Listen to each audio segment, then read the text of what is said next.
Monday.com timeline column tutorial. Hello guys and welcome to this new video. I'm going to show you how simple and easy it is to add the timeline column and how we can use it on Monday.com.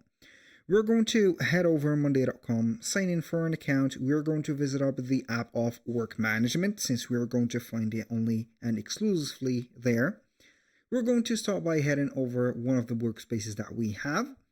And after that, we're going to be on this specific place. I'm going to choose one of the boards that are listed within or under the workspace, like this one. As you can see, this is a public board. I'm going to choose it and click on Table.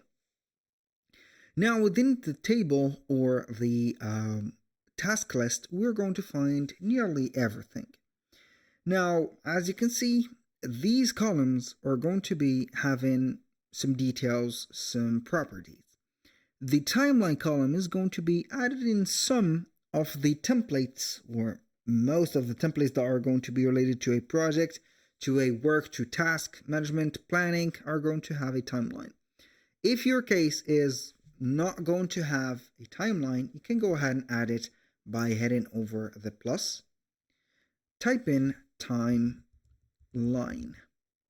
You're going to find only one column type. You can go ahead and click on Set Dates, and we're going to select a start and an ending date. This is going to be counting the range of the days that will take a play from the starting of a project or a task to the finishing or the end of it. For example, the 8th of, as you can see here, the month is going to be right there, and the end is going to be right here. So we have included normally 4 days. 1, 2, 3, 4. Normally it is going to be 4 days. As you can see, when I highlight or hover in here, it is going to show up 4 days. So here we're going to be set up just right there, and we're going to find the timeline. Now on this timeline, you're going to see that it is going to take place within the columns that we need to set before the dates.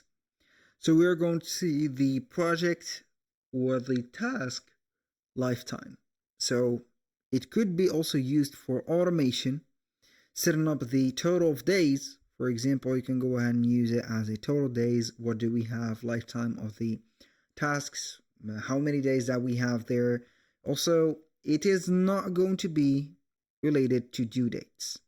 It is going to be an individual thing that you're going to put. So it is going to set up the calculation of work volume overall. That was pretty much it for today's video. Thank you guys for watching. I hope that you have enjoyed the content, and I hope to see you soon on the next one.